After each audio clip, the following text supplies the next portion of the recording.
Assalamu alaikum. My name is Malaika Yunus and I will be your host for today's session. I warmly welcome you all on behalf of our organization, which is the Wellness Expert Student Organization. This organization aims to educate the general public regarding common health problems in the community. Our CEO, Ms. Sayeda Fiza Gilani, along with the Vessel team, has worked hard to make this organization a platform that provides an opportunity to the students to learn and groom themselves both at the same time. The topic for today's webinar is eating disorder. At least 9% of the population worldwide is a victim of this serious mental and physical illness that revolves around a complex and damaging relationship with food, eating, exercise, and body image. These disorders impact millions of men and women around the globe, regardless of age, ethnicity, socioeconomic status, religion, culture, sex, or gender. Therefore, awareness regarding this particular disorder and its management is extremely necessary. Let me introduce our esteemed guest speaker, who is a doctor of diet and nutritional sciences. She successfully practices as a consultant dietitian and a clinical nutritionist at the Pak Emirates Military Hospital, Rawalpindi. She is none other than Dr. Mukaddas Anwar. Thank you so much for such a good introduction. So, my introduction has already been given, so we will dig into our topic. So, today our topic of discussion is eating disorders. Being a nutrition student आप लोगों ने जो है वो सब ने लाजमी पढ़ा होगा अपने कोर्स के अंदर ईटिंग डिसऑर्डर्स के बारे में, लेकिन जो है वो हम इसको इतना ज़्यादा जो है वो कंसिडरेट नहीं करते क्योंकि पाकिस्तान में एज़ कम्पेयर टू जो फॉरेन कंट्रीज़ हैं, फॉर एग्जांपल यूएसए है या यूके है, यहाँ पे अभी इतना ज़्यादा ये चीज़ नहीं है ईटिंग डिसऑर्डर्स की, यहाँ पे इतना ज़्यादा भी ये प्रिवेल नहीं करता अगर हम जो है वो बाकी कंट्रीज़ की निस्बत जो है वो देखते हैं। लेकिन अब अगर हम 2022 की बात करते हैं तो अब आके क्योंकि जो हमारी एडल्ट आ रहे हैं या जो हमारी अब टीनेजर्स जो हैं उनके अंदर अब ये जो डिसऑर्डर है ये देखा गया है ईटिंग डिसऑर्डर। और अगर आप लोग जो है वो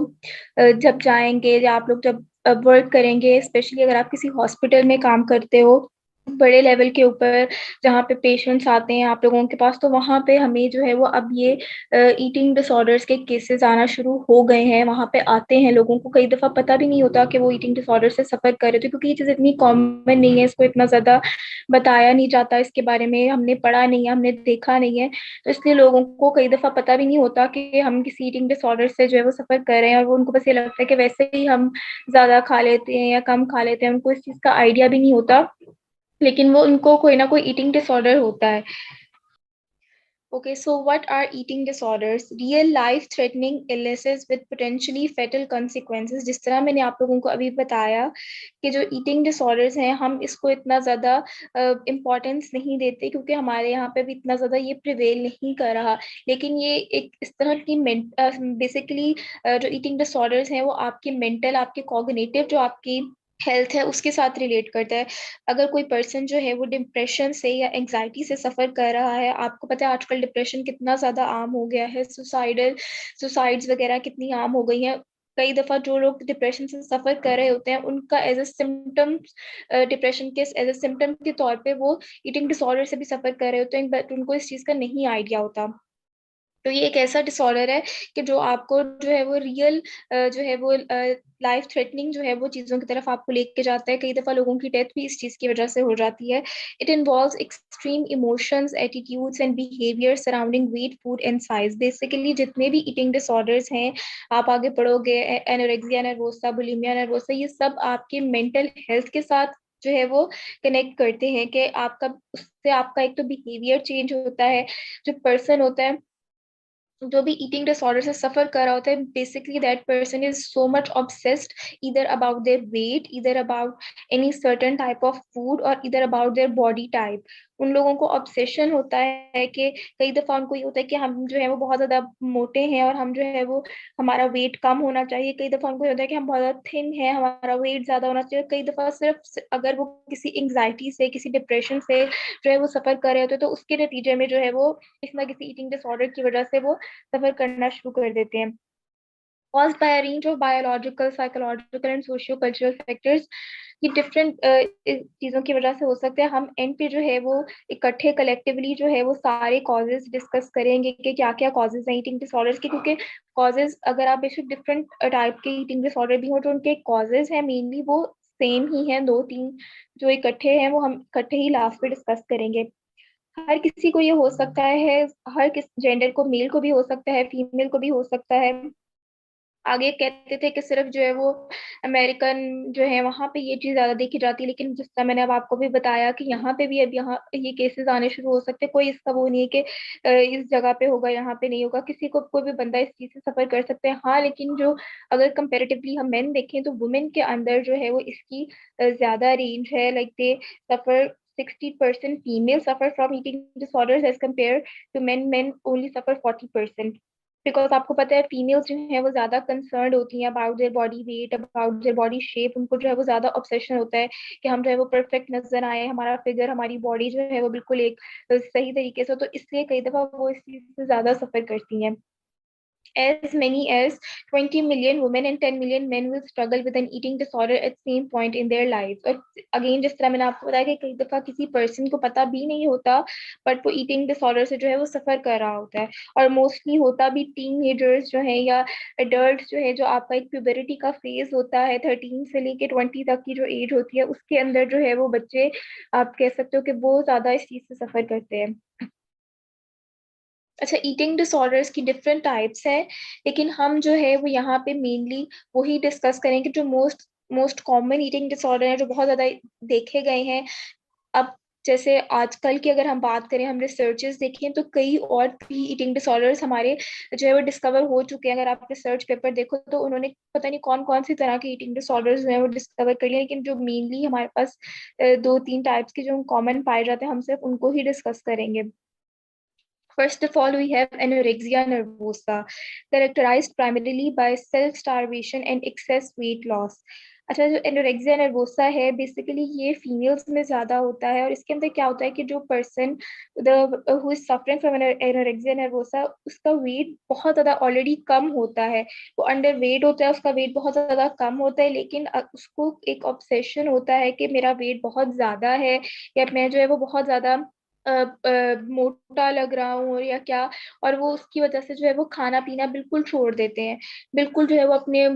इनटेक फूड की बिल्कुल ही कम कर लेते हैं, या बहुत ज्यादा सिलेक्टिव टाइप ऑफ चीजें जो है वो खाते हैं। और ये बहुत ज्यादा जो है वो कैलोरीज, भाई आपको पता है आजकल हमारे पास एप्स आ गई हैं जो आपको फॉरन फॉरन कैलोरीज बताने लग जाती हैं। ये एक अगर हम देखें तो इसके एडवांटेजेस भी हैं, जहाँ पे वहाँ पे इसके डिसएडवांटेजेस भी बहुत ज्यादा हैं कि कई दफा एप्स इतनी ज्यादा ऑथेंटिक भी नहीं होती हैं, उस तरह से हमें वो कैलोरीज नहीं बता रही होती। और बस लोगों को एक वो हुआ हुआ है कि हम तो अपनी सारी कैलोरीज कैलकुलेट करके खाते हैं, हम तो देखते हैं फौरन से। वो एक जिसको आप पता नहीं आप लोगों ने देखा हो या नहीं, लेकिन कई मेरे पास क्लाइंट्स भी आते हैं और उनको इतना ज्यादा इस चीज का तो ऑब्सेशन होता है कि इतना हम being a dietitian calories calculate नहीं करते लोगों की, और उनका एक एक चीज नेम नोट करते, जितना लोग खुद अपना वो करने लगे हैं कि एक एक चीज को उसके अंदर नोट कर करके, और हमारी तो इतनी कैलोरीज हो गई है, हमने ये नहीं खाना, हमने वो नहीं करना। हालांकि अगर आप नॉर्मल हेल्दी डाइटिंग अगर आप देखो, उसके अंदर ये बिल्कुल भी नहीं होता। मेरे पास जब क्लाइंट्स आते हैं, मैं उनको डाइट प्लान देती हूँ तो वो इतना ज्यादा हैरान होते हैं वेट लॉस का, कि हम तो इससे इतना कम खा रहे हैं फिर भी हमारा वेट जो है वो गेन हो रहा है, और आप हमें हमारी मतलब इनटेक से ज्यादा खाना आप दे रही हैं, और हम कैसे इससे वेट लूज करेंगे। लेकिन उनका वेट लूज होता है, क्योंकि कई दफा आपको नहीं पता होता इस रीजन का, कि कई दफा जब आपका वेट जो आपका गेन हो रहा होता है वो इस वजह से भी होता है कि आप अपने प्रॉपर मील्स नहीं ले रहे होते, जितनी आपको रिक्वायरमेंट है, जितनी आपको जरूरत है वो आप उतना नहीं खा रहे होते। फिर एकदम से आप जब, जाहिर सी बात है, एक पर्सन ने अपना ब्रेकफास्ट स्किप कर दिया, लंच स्किप कर दिया कि मैं मोटा ना हो जाऊं, मैंने तो इतना खा लेना है, तो जब रात को उसको एकदम से इतनी ज्यादा भूख लगेगी, वो इकट्ठे इतना ज्यादा खा लेगा।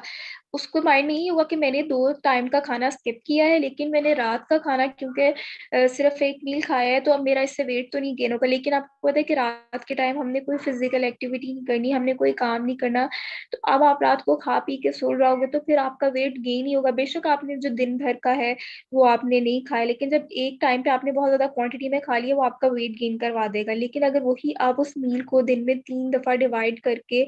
लोगे तो उससे आपका वेट नहीं जो है वो गेन होगा। ये चीज लोगों को समझाना बहुत ज्यादा मुश्किल है, उनको नहीं इस चीज की समझ में आती। तो इस एनोरेक्सिया नर्वोसा में भी बेसिकली यही होता है कि कई कई दफा अब लोग जो है वो मोटे नहीं होते, बस उनको सिर्फ ये होता है कि थोड़ा सा उनका अगर जैसे बेली बाहर आ गया या थोड़ा सा जो है उनका कोई स्पेसिफिक बॉडी पार्ट के ऊपर जो है वो थोड़ा सा फैट है, तो उनको लगना है वेट उनका बिल्कुल नॉर्मल है, बीएमआई उनका नॉर्मल आ रहा है, बट उनको लगेगा कि हम बहुत ज्यादा जो है वो मोटे हो गए और वो खाना जो है वो छोड़ना शुरू कर देंगे। हर चीज जो है वो बहुत ज्यादा सिलेक्टिव होंगे अपने खाने के मामले में। इसलिए मैंने आपको बताया कि हर टाइम अपनी जो है वो ये सारे उनके सिम्टम्स हैं, ठीक है, कि हर टाइम जो है वो अपनी कैलोरीज को नोट करेंगे।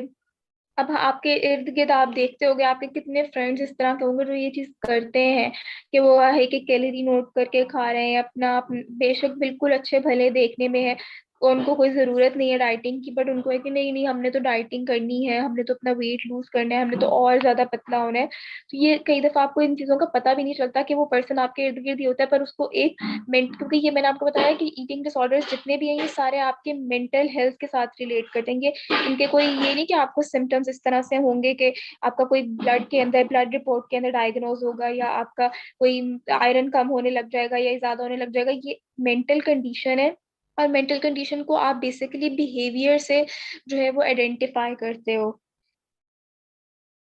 Symptoms include inadequate food intake leading to a weight that is clearly too low. जैसे मैंने आपको अगेन बताया कि वो कम फूड इंटेक लेंगे, उनका वेट ऑलरेडी लो होगा, बट स्टिल वो जो है वो अपनी फूड इंटेक को बहुत ज्यादा कम कर देंगे। Disturbance in the experience of body weight और शेप, उनको जो है वो अपनी मोस्टली जिस तरह मैंने आपको बताया कि उनकी बॉडी शेप जो है वो नहीं सही होती। कई दफा ये होता है कि किसी एक स्पेसिफिक जगह पे जो है वो वेट फैट ज्यादा होता है, जिसको आप through exercise through walk through physical activity भी कम कर सकते हो। आपको उसकी वो जरूरत नहीं होती प्रॉपर तरीके से आपको उसकी डाइट को फॉलो करने की। कई दफा जैसे आप लोगों ने देखा होगा कि क्लाइंट्स आते हैं, शादी होने वाली है तो हमने वेट लूज करना है। अभी मेरे पास रिसेंटली आई एक क्लाइंट आई है कि 54 उसका वेट है, उसकी 5'2" हाइट है, तो उसका बिल्कुल नॉर्मल बीएमआई आया, और अब उसकी शादी है 2 महीने बाद, और वो कह रही है मैंने वेट लूज करना है, मैंने वेट लूज करना है, मुझे डाइट प्लान बना के दे, मैं मोटी हो रही हूँ। मैं कहा बिल्कुल ठीक हो, आपका आपका बिल्कुल सही है, आपका आपको जरूरत ही नहीं है। नहीं मेरा मुझे लग रहा है मेरा वेट ज्यादा है, मेरा वेट ज्यादा है। फिर मैंने उसको जैसे एक सिंपल सा प्लान उसको दे दिया, क्योंकि वो लोग नहीं सेटिस्फाई होते। तो ठीक है आप ये फॉलो करो 1 महीना, इसके बाद आप छोड़ दो, आपको जरूरत नहीं है इसको फॉलो करने की। Intense fear prevent weight gain, यही वही चीज है जो मैंने आपको भी बताई है कि उनको ये इतना ज्यादा फियर होता है कि कहीं हमारा वेट गेन ना हो जाए। वो अपना खाना भी हर चीज को प्रॉपर तरीके से देख देख के खाते हैं। Inability to appreciate the severity of the situation. अच्छा, आप लोगों को सबको एनोरेक्सिया नर्वोसा जो है वो यहाँ तक समझ में आ गया है? तो हम नेक्स्ट टॉपिक पे चलें। जो इनकी ट्रीटमेंट है वो मैं आप लोगों को एंड पे इकट्ठे ही बताऊंगी। उसके बाद है बुलिमिया नर्वोसा। अच्छा, अगेन जिस तरह मैंने आपको एनोरेक्सिया नर्वोसा में बताया कि इसके अंदर एक आपने जैसे आप उस पर्सन को जो है वो नहीं कर सकते उसको, क्योंकि जाहिर सी बात है अगर उसका मेंटल प्रॉब्लम है तो आपको उसको काउंसलिंग की भी जरूरत होती है डाइट प्लान के साथ, कि आप या उसको आप अगर बहुत ज्यादा एक्सट्रीम लेवल है तो फिर आप उसको जो है वो सपोर्ट रिकमेंड करते हो कि आप किसी साइकेट्रिस्ट का, तो नहीं हम यहाँ पे कह सकते, पाकिस्तान में तो वो है ही नहीं ये रिवाज कि अगर हम कह दें कि आपको साइकेट्रिस्ट को दिखाने की जरूरत है तो वो कहेंगे कि तो हमें पागल पता नहीं कि समझ रहे हैं या कह रहे हैं, तो आप ये तो नहीं उसको कह सकते, लेकिन आपको खुद ही थोड़ा बहुत साथ में ये है कि काउंसिल बंदे को करना पड़ता है। अच्छा जी, नेक्स्ट चलते हैं बुलिमिया नर्वोसा। जिस तरह एनोरेक्सिया नर्वोसा है उसी तरह हमारे पास एक मोस्ट कॉमन जो ईटिंग डिसऑर्डर है वो है bulimia nervosa, characterized by binge eating and compensatory behavior such as self-induced vomiting in an attempt to undo the effects of binge eating. अच्छा, अब इसके अंदर क्या होता है बुलिमिया नर्वोसा में ये होता है बेसिकली कि जैसे एनोरेक्सिया में तो ये था ना कि वो पर्सन ऑलरेडी स्किनी होता है, इसके अंदर ये जरूरी नहीं है, ये शर्त नहीं है कि वो बंदा स्किनी ही होगा, हो सकता है उसका वेट ज्यादा भी हो। लेकिन बुलिमिया नर्वोसा बेसिकली होता है रीजन हो सकता है आपके किसी भी एंजाइटी का या डिप्रेशन के एज ए सिम्टम के तौर पे मोस्टली बुलिमिया नर्वोसा होता है। इसके अंदर ये होता है कि पर्सन को पहले तो जो है वो इतनी ज्यादा जैसे भूख लगती है और वो एकदम से इतना ज्यादा खाना शुरू कर देता है, ठीक है, तो उसको एक उसका पीरियड होता है उसमें उसने इतना ज्यादा खा लेना है, उसको किसी चीज का क्रेविंग होनी है, जरूरी नहीं है कि बहुत कोई एक ही चीज बहुत ज्यादा खाने शुरू कर दे। डिफरेंट डिफरेंट जैसे आगे हम बिंज ईटिंग पढ़ेंगे, बिंज ईटिंग में होता है कि उसको सिर्फ स्पेसिफिकली एक ही चीज की क्रेविंग ज्यादा होती है। बुलिमिया में ऐसा नहीं होता, बुलिमिया में होता है कि उसने जो भी मील ले रहा है या अपना जो भी खाना खा रहा है, फॉर एग्जाम्पल लंच कर रहा है, डिनर कर रहा है, उसने उसको बहुत ज्यादा खाना है, बहुत ज्यादा क्वांटिटी में खाना है। उसके बाद उसको ये चीज रियलाइज होगी खा लेने के बाद, जब उसने बहुत ज्यादा खा लिया है, कि मेरा तो वेट कहीं गेन ना हो जाए, मैंने इतना ज्यादा खा लिया है या क्या, उसके दिमाग में एक चीज आएगी। और फिर वो उसको to get rid of that food which he has eaten, वो क्या करेगा कि वो सेल्फ इंड्यूस्ड वॉमिटिंग की कोशिश करेगा। मतलब वो लोग लिटरली अपने जैसे थ्रॉट के अंदर उंगली डाल के जो है वो अपन वॉमिट करने की कोशिश करते हैं कि हमने जितना खाया है वो बाहर निकल आया। या फिर जो है वो बहुत ज्यादा यूज ऑफ लेक्सेटिव्स करेंगे। लेक्सेटिव्स आपको पता है कि वो मेडिसिन हैं जो आपको स्टूल आपका पास करवाने में हेल्प करती है, तो वो बहुत ज्यादा लेक्सेटिव्स यूज करने लग जाएंगे कि उनको जो है वो जो हमने खाया वो एज इट इज हमारी बॉडी से पास आउट हो जाए। तो ये उनको एक किस्म का कई दफा ये होता है कि आपको किसी किस्म का डिप्रेशन हुआ, एंग्जाइटी हुई, आप बहुत ज्यादा कहते हैं ना, कई लोग, आप लोगों ने सुना होगा, ये तो अब इतनी आजकल चीज कॉमन हो गई है कि हम स्ट्रेस ईटिंग करते हैं, कि वैसे तो हम इतना नहीं खाते, बट हम सिर्फ जो है वो स्ट्रेस ईटिंग करते हैं कि जब हमें स्ट्रेस होता है, या कई होता है, कई कहते हैं कि जब हमारे एग्जाम्स आते हैं तो हमें पता नहीं चलता, हम बहुत ज्यादा खाने लग जाते हैं, हमारा वो स्ट्रेस, हमारी परेशानी दूर नहीं होती जब तक हम खाए ना। और फिर हमें अंदाजा नहीं रहता हम कितने कितने चिप्स के पैकेट्स और हम कितना कितना जो है वो खा पी जाते हैं, कितना फास्ट फूड हम खा लेते हैं, हमें नहीं आइडिया रहता, क्योंकि हमें तब बहुत ज्यादा टेंशन होती है, स्ट्रेस होता है। तो वो कई लोगों ने तो उस चीज को, अपने स्ट्रेस को दूर करने के लिए, कि हम उससे दूर रहें, अपना ये एक वो तरीका ही बना लिया है। लेकिन ये आपकी मेंटल हेल्थ और आपकी फिजिकल हेल्थ दोनों को ये चीज खराब कर रही है। इससे, जिस तरह मैंने आपको बताया कि आगे जाके आपके लिए डिफरेंट तरह के जो है वो डिफरेंट आपके, कई दफा ऐसा होता है कि जब आप सेल्फ इंड्यूस्ड वॉमिटिंग करने की कोशिश करते हो, उससे आपकी बॉडी जो है वो किसी डेंजरस तरीके की तरफ जा सकती है। अगर आप जो है वो लेक्सेटिव्स बहुत ज्यादा यूज करो, उससे कोई डेंजरस कंसिक्वेंस आपकी बॉडी को फेस करना पड़ सकता है। हम लोग पढ़े थे बुलिमिया नर्वोसा। मैंने आप लोगों को बताया कि इसके अंदर जो इसके सिम्टम्स है, बेसिकली ये तो है कि frequent episodes of consuming very large amounts of food followed by behaviours to prevent weight gain, such as vomiting, laxative abuse and excessive exercise. जिस तरह मैंने आपको बताया है कि क्या होता है इसके अंदर, कि इसके सिम्टम्स आपको किस तरह पता चलेंगे, कि पहले वो पर्सन बहुत ज्यादा खाएगा, और फिर उसके बाद उसमें जब उसको ये रियलाइज होगा कि that I have eaten too much, फिर उसको अवॉइड करने के लिए वो क्या करेगा, सेल्फ इंड्यूस्ड वॉमिटिंग करेगा, या बहुत ज्यादा एक्सरसाइज करेगा, लेक्सेटिव्स का, डायूरेटिक्स का, बहुत ज्यादा इन मेडिसिन का यूज करेगा, कि किसी तरह जो मैंने अब वेट अपना जो है वो इतना खा लिया है, या मेरा वेट इतना ज्यादा पुट ऑन हो गया है, वो थ्रू एक्सरसाइज किसी तरह से जो है वो कम हो जाए, या वो इस इन मेडिसिन के यूज से मैं जो है वो उनका उनसे वो कर लूं, कि मुझे बस निजात मिल जाए इस चीज से। और एक एक चीज और, कि आप लोगों ने देखा होगा कि कई डाइटिशियंस जो है वो इस तरह की मेडिसिन भी रेकमेंड करती हैं, मुझे उसका नाम नहीं सही से याद आ रहा, जिसके क्या होता है कि वो कई क्लाइंट्स इस तरह से बताते हैं कि हम लोग जो है, ये हमें किसी डाइटिशियन ने जो है वो ये मेडिसिन दी, और इससे हमें ये होता है कि हम वैसे ठीक रहते हैं, हमें और कोई ऐसा मसला नहीं होता, लेकिन हमें वॉशरूम बहुत ज्यादा आता है, हमें बहुत ज्यादा वॉशरूम जाना पड़ता है। तो उसमें क्या होता है कि थ्रू जो फैट उनका जो है ना, वो थ्रू स्टूल पास होता है, कि वो क्या करती है, डाइट प्लान वो इजी सा दे देती हैं, जो जो लोग जाके कहते हैं कि भाई हम नहीं फॉलो कर सकते डाइट प्लान, इतना मुश्किल सा, या हमसे नहीं डाइटिंग होती, हम एक्सरसाइज नहीं कर सकते, तो वो जो है वो इसको ये वाली मेडिसिन देना शुरू कर देती हैं। इतना कॉमन उसका नेम है, मेरे दिमाग में नहीं आ रहा, पता नहीं, अब अगर आप में से किसी के है जहन में, बहुत ज्यादा कॉमन नेम है, बट अभी मेरे नहीं जहन में आ रहा, पता नहीं क्यों। हाँ जी, ले, और स्लिम भी है, और एक ऑयली स्टैट भी है, उसका सॉल्ट होता है। ये इतनी ज्यादा कॉमन मिलती है, मतलब मैं ये नहीं कह रही कि आप वेट लॉस की मेडिसिन ना दें, होती हैं वेट लॉस की मेडिसिन बहुत अच्छी होती हैं। एमफिट है एक, आप वो दे सकते हो, वो बड़ी अच्छी मेडिसिन है। इसके अलावा और भी डिफरेंट होती हैं, लेकिन वो इस तरह का कोई साइड इफेक्ट नहीं कॉज करती हैं आपको, कि उससे आपको जो है वो आपका फैट इस तरह से जो है वो पास हो।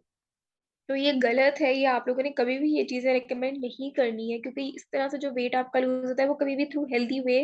नहीं आपका ये वेट लूज होता। तो आप लोगों ने इस तरह की मेडिसिन नहीं रिकमेंड करी, और इनके बाद में बहुत ज्यादा नुकसान होते हैं, कि आपका बेशक अब आपको नहीं पता वो जो फैट जा रहा है, आपको पता है आपकी बॉडी में हेल्दी फैट भी है, बैड फैट भी है। हेल्दी फैट ओमेगा 3 ओमेगा 6, जो आपका, आपको ये फैटी एसिड्स जो ये फैट से ही आपको चाहिए होता है, जितने आपकी बॉडी के अंदर ऑर्गेन्स है, आपके हार्ट है, आपके जितने भी क्रिटिकल इस तरह के ऑर्गन्स हैं, उन सबको प्रोटेक्ट करने के लिए उसके इर्द गिर्द क्या है, उसके इर्द गिर्द फैट है। तो अब इस तरह की जो आप मेडिसिन का यूज कर रहे हो, आपको नहीं पता वो आपका हेल्दी फैट लेके जा रही है या बैड फैट लेके जा रही है। तो इसलिए आपको बाद में उस टाइम नहीं पता चलता, उस टाइम तो वेट लूज हो जाता है कि बहुत ज्यादा हमने जो है वो कर लिया है इतना ज्यादा, लेकिन उसके बाद जो है वो आपको आइडिया होता है, आपको पता चलता है कि ये कितनी ज्यादा डेंजरस है इस तरह की चीजें यूज करवाना। उसके बाद है feeling of being out of control during the binge eating episode. जब जिस टाइम में जो उनका एपिसोड चल रहा होता है जिसमें वो बहुत ज्यादा खा रहे होते हैं, वो आउट ऑफ कंट्रोल होके खाते हैं, मतलब उनको बिल्कुल भी अपने ऊपर कंट्रोल नहीं होता। Extreme concern with the body weight and shape, and again उसको जो है वो अपनी बॉडी से उनको बहुत ज्यादा फिर बाद में कंसर्न होता है, बहुत ज्यादा अपनी बॉडी के बारे में कि हमारा वेट प्रॉपर हो, हमारी बॉडी एक प्रॉपर शेप में हो,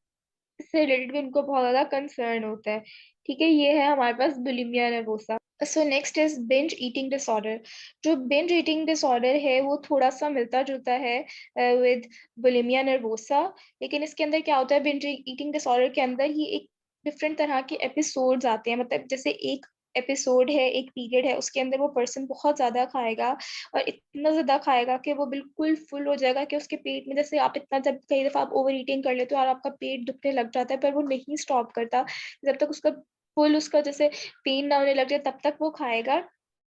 और उसके बाद जैसे खा लेने के थोड़े टाइम के बाद उसको ये रियलाइजेशन होगी कि मैंने बहुत ज्यादा अब इसको खा लिया है या क्या, और वो एकदम से जैसे एक बंदा बिल्कुल भी मेंटली अपसेट नहीं हो जाता कि उसको नहीं समझ आएगा कि वो क्या करे या क्या ना करे। इसके ऊपर एक, इस जो ये कंडीशन है इसके ऊपर एक, आप लोगों ने पता नहीं देखा है या नहीं, एक मूवी भी थी इसके बारे में कि एक लड़की उसके अंदर थी, उसको मुझे उसका नाम नहीं अभी याद आ रहा, उसको यही सेम इशू होता है और उसको बाद में जाके इस चीज का आइडिया होता है कि वो इस चीज से सफर कर रही होती है कि वो पहले बहुत ज्यादा खा लेती है, और जिस तरह मैंने आपको बताया कि बिंज ईटिंग डिसऑर्डर में स्पेसिफिक फूड की आपको बहुत ज्यादा क्रेविंग होती है, जैसे चॉकलेट्स की उसको थी, तो मतलब एकदम से इतनी ज्यादा चॉकलेट्स जो है वो बस खाए जाना खाए जाना खाए जाना, जब तक आप सेटिस्फाइड या फुल ना हो जाओ, और फिर उसके बाद ये रियलाइजेशन था कि मैंने इतनी ज्यादा जो है वो चीज खा ली है, और फिर उसको, इसमें भी अगेन वो पर्सन जो है वो बिंज ईटिंग डिसऑर्डर में भी वो बहुत ज्यादा यूज करते हैं लेक्सेटिव्स का, सेल्फ इंड्यूस्ड वॉमिटिंग का, एक्सरसाइज का या डाययूरेटिक्स का, कि हम उस चीज को लूज कर दें कि हमने अब इतना खा लिया है तो हम उसको किस तरह से अपने अंदर से निकाल दें। और ये एक पूरा एक साइकिल की तरह चलता रहता है, मतलब ये दिन में 4-5 दफा भी होता है, और इसका मेन मेन मेन रीजन क्या है, डिप्रेशन और एग्जाइटी है। और जो जो मैं आपको बता रही हूँ मूवी थी, उसके अंदर उसको, लड़की को यही होता है कि उसको बहुत ज्यादा डिप्रेशन होता है कि वो अकेली अकेली होती है। अगेन ये चीज की, मैंने आपको जिस तरह बताया कि हम कॉजेज एंड में पढ़ेंगे, मेन रीजन इसका ये कि अगर बुली लोग करते हैं बहुत ज्यादा, इसलिए मैं कह रही हूँ कि आपको अमेरिका में ये चीज ज्यादा है, क्योंकि वहां पे ये बहुत ज्यादा आपने देखा होगा, आप लोग आजकल तो हर कोई देखता है शोज और इस तरह की चीजें, कि वहां पे बाहर की कंट्रीज में ये चीज बहुत होती है कि बुली बहुत ज्यादा लोगों को करते हैं, और उनको जो है वो वहां पे बहुत ज्यादा एक्सट्रीम लेवल पे जाके बुलिंग होती है, इसकी वजह से लोग इतना ज्यादा अकेले अकेला कोई बंदा अगर रहने लग जाए, और अगर वहां पे ये भी चीज होता है कि उनकी फैमिलीज जो है वो सेपरेट होती हैं, पेरेंट्स साथ नहीं रह रहे होते, इस वजह से भी जो है वो बच्चे जो है वो इस तरह की डिजीजेस से, इस तरह की चीजों से ज्यादा सफर वहां पे करते हैं कि वो बिल्कुल अकेले होते हैं, तो वो डिप्रेशन या एंग्जाइटी में बहुत ज्यादा चले जाते हैं। ये भी मेन एक रीजन है। तो ये पूरा एक दिन में जैसे साइकिल एक चलता रहता है कि एक दिन, एक टाइम वो खाएगा, फिर वो निकालेगा, फिर वो खाएगा, फिर वो निकालेगा, तभी इसका नाम बिंज ईटिंग डिसऑर्डर है, कि वो पूरा एक दिन जो है वो साइकिल की तरह वो चलता रहता है, कि उसको नहीं पता चलता और उसको रियलाइजेशन भी नहीं होती, और मेन इसका रीजन सिर्फ और सिर्फ डिप्रेशन और एग्जाइटी है, कि उसकी वजह से ये चीज जो है वो एज ए सिम्टम के तौर पे होती है डिप्रेशन के, कि वो पर्सन जब वो बहुत ज्यादा खाना शुरू कर देता है। और ये सबसे ज्यादा, जब अभी तक आपने जो पढ़े हैं एनोरेक्सिया बुलिमिया, ये सबसे ज्यादा जो है वो डेंजरस है उसके अंदर, क्योंकि इसके अंदर आपको बिल्कुल भी अपने ऊपर कंट्रोल ही नहीं होता, जब आप जो उसका बिंज वाला जो उसका साइकिल होता है खाने वाला, और फिर दूसरा वाला, दोनों में उसको अपने अपने सेल्फ कंट्रोल वो बिल्कुल लूज हो चुका होता है कि वो नहीं अपने आप को कंट्रोल कर सकते। Symptoms include indications that binge eating is out of control, जिससे मैंने आपको बताया कि बिल्कुल आउट ऑफ कंट्रोल होती है, और इसके लिए हंग्री होना जरूरी नहीं है कि वो पर्सन हंग्री फील करेगा तभी वो खाएगा, बस उसने जब जब उसका वो साइकिल होना है, कोई किसी ने उसको कोई बात कह दी है, या जिसकी वो एकदम से जो है वो ट्रॉमा में या डिप्रेशन में चला गया, तो बस उसने क्या करना है, उस चीज से रिलीफ लेने के लिए उसने खाना शुरू कर देना है, या कोई भी उससे ऐसा भी कुछ ऐसा काम हो गया है, उसका उससे कोई गलत चीज हो गई या कोई बिहेवियर उसका इस तरह का था, उसकी वजह से भी बस उसने अपने उस स्ट्रेस को, उस चीज को अपने दिमाग से उस टाइम से निकालने के लिए उसने जो है वो अपने इस साइकिल के अंदर चले जाना है। उसके बाद है avoidant restrictive food intake disorder. अच्छा, ये जो है ये अभी जैसे इतना ज्यादा वो नहीं है, आप कह सकते कि बहुत ज्यादा फेमस नहीं है या क्या, इतना ज्यादा वो नहीं है, क्योंकि ये देखा जाता है बच्चों के अंदर, जो छोटे बच्चे होते हैं उनके अंदर ये देखा जाता है कि जैसे अगर एक चीज इसके ऊपर जो है वो मदरहुड के ऊपर भी डिपेंड करती है कि आपने देखा होगा, अगर आप लोगों ने अपने जो है वो शुरू में पढ़ा होगा कि जो हमारा होता है वीनिंग का पीरियड बच्चों के अंदर, तो आप लोगों ने अगर पता नहीं पढ़ा या नहीं, कि वहां पे ये बताते हैं कि बच्चे को उस टाइम पे जो है वो आप हर चीज टेस्ट करवाओ, चाहे वो अगर वो सेवर फूड भी है या चाहे वो स्वीट है, सॉल्ट है, इवन स्पाइस है, थोड़ा थोड़ा करके आप उसको, तो वीनिंग पीरियड जब स्टार्ट होता है आफ्टर 2 ईयर, आप उसको हर चीज टेस्ट करवानी चाहिए, क्योंकि अगर आप उसको उस टाइम के ऊपर हर चीज जो है वो टेस्ट नहीं कर, ये थोड़ा सा ईटिंग डिसऑर्डर्स के है तो उसी कैटेगरी के अंदर आता है, लेकिन जैसे ये थोड़ा सा मुझे रेलेवेंट लग रहा था और आजकल जैसे देखा जाता है और पता भी नहीं चलता, तो इसलिए मैंने इसको बीच में ऐड किया है। तो मैं आप लोगों को बता रही थी कि अगर आप उस टाइम पे उस पीरियड के अंदर जो है वो सारा कुछ उनको खिलाओगे, तो फिर उन चीज़ों का टेस्ट उसके अंदर बच्चे के अंदर डेवलप करता है लेटर एज के अंदर। अगर उस टाइम पे आप उसको सारी चीज़ें नहीं खिलाओगे, फॉर एग्जांपल सब्जियां हैं सारी, फ्रूट्स हैं सारे, मीठा है सारा तरह का, तो फिर उसको बाद में वो चीज़ खाने का नहीं दिल करता। ठीक है, तो इसलिए जैसे माएँ आप लोगों के पास आती होंगी, अगर आप लोग जो है वो कोई अपने उसमें चला गया प्रैक्टिस फील्ड के अंदर कि बच्चे खाते नहीं है, बच्चा खाता नहीं है, बहुत ज्यादा सिलेक्टिव है अपने फूड के लेके, और फिर उनका जो है वो वेट कितना ज्यादा कम है उस पीरियड के अंदर, जो उनका ग्रोइंग फेज है वहां पे आपको पता है उनका वेट बहुत ज्यादा कम है, तो ये basically avoidant restrictive food intake disorder है। वो ये कि वो फूड को बहुत ज्यादा बच्चों का अवॉइड करना उस पीरियड के अंदर,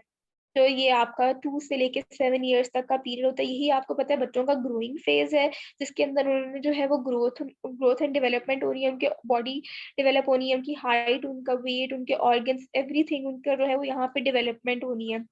लेकिन जस्ट बिकॉज कि उनको शुरू से, एक तो ये भी रीजन हो सकता है कि उनको सारे फूड इंट्रोड्यूस नहीं कराए गए, तो बच्चे बहुत ज्यादा सिलेक्टिव हो जाते हैं, वो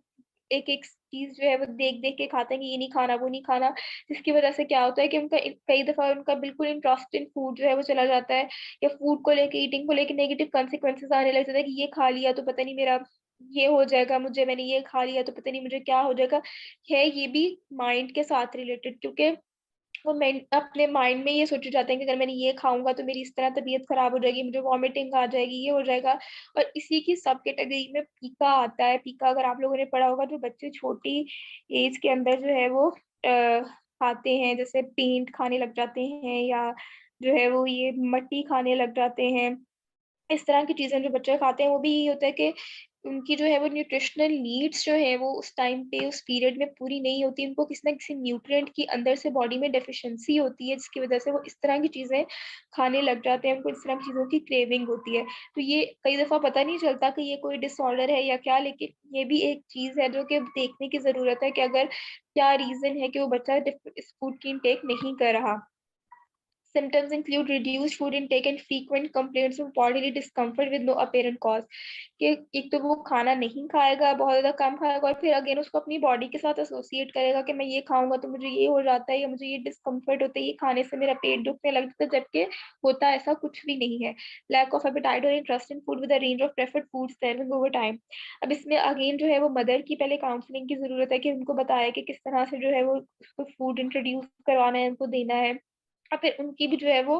काउंसलिंग की जरूरत है। नेक्स्ट, अच्छा, बायोसाइकोलॉजिकल डिसऑर्डर्स, ये इनके आगे अब डिफरेंट जो आप कह सकते हो कॉजेज हैं या रीजंस हैं, जितने भी अभी तक हमने पढ़े ईटिंग डिसऑर्डर्स, ये कलेक्टिवली दिए हुए हैं। बेसिकली जितने भी ईटिंग डिसऑर्डर्स हैं वो 3 मेजर रीजंस की वजह से होते हैं। Sorry, first is biological factors, psychological factors और सोशल फैक्टर्स। मैंने आपको बताया जिस तरह पहले भी कि जितने भी ईटिंग डिसऑर्डर्स है उनका कोई भी कॉज या उनको डायग्नोस करना, ये नहीं कि आपका जो है वो ब्लड के अंदर आप कोई ब्लड टेस्ट करवाओगे, क्योंकि यूजुअली ये होता है कि आप किसी डिसऑर्डर को या किसी डिजीज को जब आपने ट्रीट करना होता है आप कोई टेस्ट करवाते हो तो आपको पता चलता है। लेकिन अदर देन पीका, क्योंकि पीका के अंदर ये होता है कि आपको किसी न्यूट्रिएंट की डेफिशिएंसी होती है तो आपको देख के पता चल जाएगा। बाकी जितने भी ईटिंग डिसऑर्डर है किसी में भी आपको जो है वो किसी टेस्ट से नहीं थ्रू पता चलेगा, आपको उसके बिहेवियर से, आपको जो उसकी आदतें हैं, जो जिस तरह से वो जो है वो बिहेव कर रहा है, उसका अपनी टुवर्ड्स उस फूड, उसका क्या बिहेवियर है toward body shape, towards diet and exercise and everything, उसका क्या बिहेवियर है, आप उससे रिकॉग्नाइज करते हो कि जो है वो, इसलिए आपको पता है कि जब भी कोई डाइट प्लान लेने आता है, आप लोग उसका पूरा, आप लोगों ने पढ़ा होगा, आप लोगों ने डाइटरी मेथड्स पढ़े होंगे, 24 hour recall, food frequency question, कि हम लोग ये सारा कुछ करते हैं, करना चाहिए हमें उनका। अब तो लोग इतना टाइम भी नहीं देते कि आप उनका सारा पहले रूटीन पूछो कि आप क्या क्या before making a diet plan, कि आप क्या लेते हो दिन में, क्वांटिटी के साथ उनसे पूछो कि आपने सुबह को क्या खाया, दोपहर को क्या खाया, ताकि आपको इस किस तरह की अगर उसको कोई प्रॉब्लम है तो वो आपको पता चल जाए। ठीक है जी। बायोलॉजिकल फैक्टर्स में अगेन इसके अंदर एक तो फैमिली हिस्ट्री होती है, कि अगर जो है वो आपके मदर या फादर जो है वो इस चीज से सफर कर रहे हो, तो मोस्ट प्रोबेबली जो चाइल्ड है वो भी इस चीज से सफर कर सकता है। इसके अलावा जो है वो अगर डाइटिंग वो बंदा बहुत ज्यादा कर रहा हो, या बहुत ज्यादा, अगर कोई पर्सन जो है वो बहुत ज्यादा डाइटिंग कर रहा है, इसके अलावा जो है वो टाइप 1 इंसुलिन डिपेंडेंट, ये इसके अंदर एक ये भी आ जाता है इंसुलिन का, कि अगर इंसुलिन रेजिस्टेंस है या इंसुलिन सेंसिटिविटी है, वो उन लोगों को भी जो है वो ईटिंग डिसऑर्डर्स हो जाते हैं। इसके अलावा है साइकोलॉजिकल फैक्टर्स के अंदर, अगेन मैंने आपको जिस तरह से बताया कि साइकोलॉजी, मेंटल हेल्थ जो है वो बहुत ज्यादा इसके अंदर रोल प्ले करती है, कि अगर कोई पर्सन किसी भी तरह से जो है वो उसकी बुलिंग हो रही है, या उसके घर के अंदर इस तरह का माहौल है कि उसके पेरेंट्स जो है उनकी आपस में नहीं बनती, या वो उसको एक, या फिर वैसे ही जो है वो उसके कई कई पेरेंट्स, आपने देखा होंगे, अगर बच्चा थोड़ा सा मोटा है या क्या, तो उसको हर टाइम क्रिटिसाइज करी जाते हैं कि नहीं तुम वेट लूज करो, तुम्हें जरूरत है करने की, तुम नहीं ऐसे अच्छे लगती। मोस्टली लड़कियों को ज्यादा माएँ जो है वो ऐसे बोलती हैं कि नहीं तुम्हें करो, तुम इस तरह अच्छी नहीं लग रही, तुम्हारी कोई नहीं सही लग रही है क्या। तो अगर स्पेशली अगर एक बच्चे को पीर प्रेशर बहुत ज्यादा होगा, घर के अंदर से ही उसको बहुत ज्यादा प्रेशर उसके ऊपर डेवलप होगा, तो फिर उसका सेल्फ एस्टीम कॉन्फिडेंस लो हो जाता है, फिर मोस्टली जो है वो इस तरह की चीजों की तरफ बढ़ जाते हैं। अगेन मैंने आपको बताया कि डिप्रेशन है, एग्जाइटी है, लोनलीनेस है, फियर है, इस तरह की चीजें अगर हैं, तो फिर ये अगेन मेन सबसे ज्यादा जो रीजंस है वो यही है। उसके अलावा कल्चरल नॉर्म्स दैट, उसके अलावा आपको पता है कि कल्चर में हमारे भी ये एक चीज जो है कि जो पतला बंदा है वो ज्यादा अच्छा लगता है, कि जो मोटा है उसको कहते हैं कि नहीं ये अच्छा लगेगा। लड़कियों में जो कि अगर तुम मोटी हो तो तुम्हारा रिश्ता नहीं होगा, पतली हो तो तुम्हारा जल्दी हो जाएगा। इसके अलावा हमें खुद को भी जो है वो, जिस तरह आजकल के इन्फ्लुएंसर्स, ब्लॉगर्स, आपने देखा होगा कि इस तरह की चीजें जो आजकल आ गई हैं, उसको देख देख के हम वैसे ही इंसान बहुत ज्यादा अपने आप को तो लो ही फील करने लग जाता है, कि हम पता नहीं अच्छे ही नहीं है, और बाकी जो ये सारे हमारे सामने इंस्टाग्राम पे हैं वो लोग सबसे ज्यादा अच्छे हैं। तो ये मेनली जो है वो रीजंस हैं कि जिनकी वजह से ये सारे ईटिंग डिसऑर्डर्स जो है वो आपको होते हैं। Next please.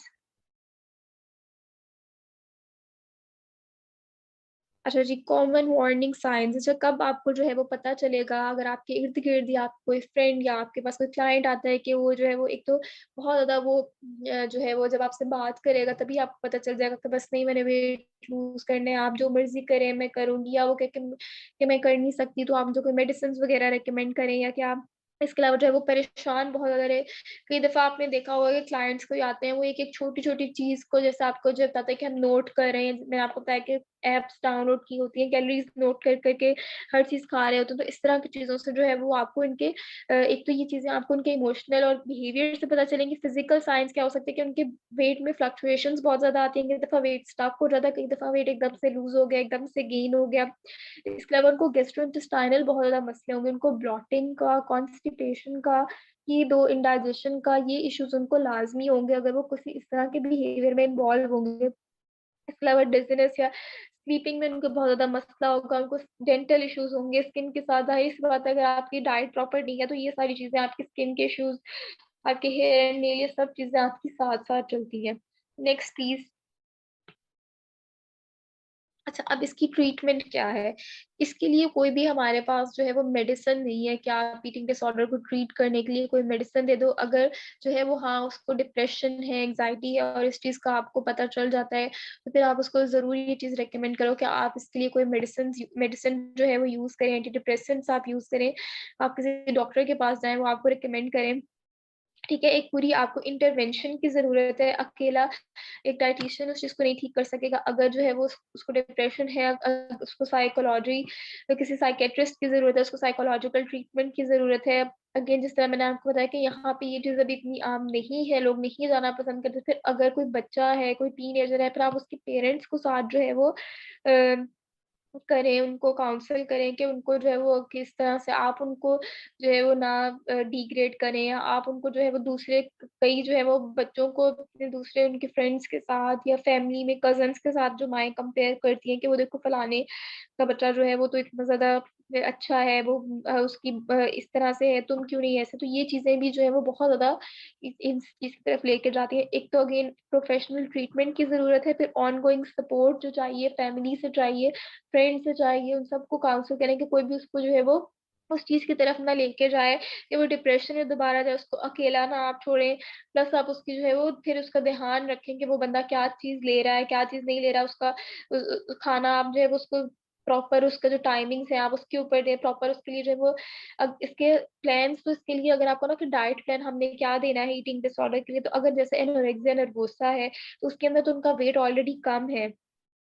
ठीक है। तो उसके अंदर फिर आप क्या होगा कि आप उनको एक नॉर्मल प्लान दोगे कि जिससे उसकी बॉडी जो है वो प्रॉपर एक शेप में आए, ताकि उसको जो है उसकी एक हेल्दी उसकी जो है वो बॉडी टाइप हो। अगर उसका एनोरेक्सिया नर्वोसा है तो ऑफ कोर्स आप उसको वेट लॉस का जो है वो प्लान दोगे प्रॉपर, उसके लिए जो है वो एक वेट लॉस का डाइट प्लान बनाओगे तो उसका वेट भी लूज हो। लेकिन अगेन उसको साथ आप जो है वो थ्रू जो है वो काउंसलिंग उसके पेरेंट्स को या उसको ये सब चीज समझाओगे कि अगर तुमने इतना खा भी लिया फिर उसके बाद तुम्हें उसको जरूरत नहीं है कि जितना तुम्हें मैंने आपको मैंने बताया है वो सही अमाउंट में है, आप बस इतना ही लो, ठीक है। आप उसके अलावा अगर जैसे दूसरा मैंने आपको बताया कि जो है वो है पीका है या इस तरह का कोई डिसऑर्डर है, तो आप एक तो देखो कि न्यूट्रिशनल नीड्स उसकी क्या क्या है, किस न्यूट्रिएंट की डेफिशिएंसी है, तो फिर उस वो न्यूट्रिएंट रिच फूड्स आप डाइट में ऐड करो। और फिर अगेन मदर की काउंसलिंग करो कि आप उनको जो है वो किसी फॉर्म टाइप ऑफ फूड जो है वो चेंज कर करके फॉर्म उसकी चेंज करके तो आप उसको सारे फूड्स जो है वो बच्चे को आप इंट्रोड्यूस करवाएं। फिर और रिकवरी जो है वो इसके अंदर आहिस्ता आहिस्ता होती है, ये नहीं कि आपने उसको प्लान दिया और फौरन से वो ठीक हो जाएगा या क्या। आहिस्ता आहिस्ता जो है वो जाहिर सी बात है क्योंकि मेंटल हेल्थ के साथ ये चीज रिलेटेड है। जब तक मेंटल हेल्थ जो है वो नहीं ठीक होगी तब तक ये जो है वो ईटिंग डिसऑर्डर्स भी जो है वो आपके ठीक नहीं होते। तो अगेन जब तक आहिस्ता आहिस्ता टाइम लगता है इस चीज को प्रॉपर तरीके से रिकवर होने में। तो मैम अगर किसी क्लाइंट को बताना हो कि आपको ईटिंग डिसऑर्डर है, उसको सिंपल लैंग्वेज से कैसे बता सकते हैं? अच्छा, आपने उसको ये नहीं कहना कि भाई आप तो फिल आपको ईटिंग डिसऑर्डर है और आप तो जो मतलब बहुत आपकी ऐसे सिचुएशन है या क्या, आपने उसको ऐसे नहीं कहना होता। जिस तरह मैंने आपको बताया अभी के रिसेंटली मेरे पास एक जो क्लाइंट आई कि उसका 54 kg वेट था, उसका बीएमआई नॉर्मल था, पर वो मतलब बजट थी कि नहीं मैंने लूज करना है, मेरा बेली फैट है, मैंने लूज करना है, आप मुझे प्लान बना के दे, मेरी शादी है। तो मैंने उसको जो है वो आपको अब अपना टाइम जो है वो अगेन आपको देना पड़ता है, आपको खपना पड़ता है, उनको काउंसिल करना पड़ता है। हमारी जॉब इस तरह की है कि हम सिर्फ जो है वो जिस तरह डॉक्टर एक होता है कि प्रिस्क्रिप्शन लिख के दे दी मेडिसिन की और बस दे दिया और खुद ही वो मेडिसिन ले और वो जाए जो मर्जी करे, हमारा उस तरह का नहीं है। हमें लोगों को साथ साथ काउंसिल भी करना पड़ता है। जैसे मैं वीकली फीडबैक्स लेती हूँ, उनसे पूछती हूँ आपको सही जा रहा है नहीं जा रहा, सारा कुछ उनको साथ साथ बताना पड़ता है, ठीक है। तो फिर आप उसको पहले तो प्रॉपर उसको काउंसिल करो कि नहीं तुम्हें जरूरत नहीं है, तुम्हारा इतना काफी है, उसके बाद तुम्हारा जो है वो ठीक हो जाएगा। लेकिन और आप उनको फिर प्लान दे दो बना के, ठीक है। आप उनको जैसे आपको तो पता है ना कि आप क्या दे रहे हो, डाइट प्लान जो आप बना रहे हो, आप किस किस तरह के फूड्स ऐड कर रहे हो, उससे वेट लूज होगा वेट लूज नहीं होगा, या क्या उससे जो है वो सेटिस्फाई वो फील करेगा नहीं फील करेगा। आप हाई कैलोरिक फूड्स उसके अंदर डाल दो, ठीक है। इस तरह करके आप उसको डाइट प्लान बना दो। अगर उसको वेट लॉस की नहीं जरूरत तो फिर आप उसको एक नॉर्मल डाइट प्लान बना दो और बीच में आप ग्रीन टी वगैरह लिख दो, इस तरह की चीजें लिख दो ताकि उसको ये भी लगे कि हाँ भाई मेरा जो है वो वेट लॉस का प्लान है। आप जो है वो टाइप ऑफ डाइट चेंज कर दो, मतलब कि अगर जैसे वो सिंपल रोटी ले रहा है तो आप उसको मल्टीग्रेन रोटी दे दो, उसको लगेगा कि अच्छा मेरी तो क्योंकि हमारा ये है ही, अगर आप कोई आपके पास डाइट प्लान के लिए आता है आप उसको सिंपल सा डाइट प्लान दे दो, वो जब तक आप उसको कोई अनोखी चीज नहीं आपने उसके अंदर लिखी होगी ना, लोगों को सेटिस्फेक्शन नहीं होती कि लो जी ये क्या डाइट प्लान है, कि अगर आपने हट के कोई चीज ना अंदर लिखी हो। तो आप उसको मल्टीग्रेन रोटी लिख दो कि तुम ये लेना शुरू कर दो, फिर उसको होगा कि अच्छा हाँ मैं अगर ये लूंगा, रोटी उसमें और उसमें कैलोरीज सेम ही होती है, सिर्फ न्यूट्रिएंट्स का फर्क है,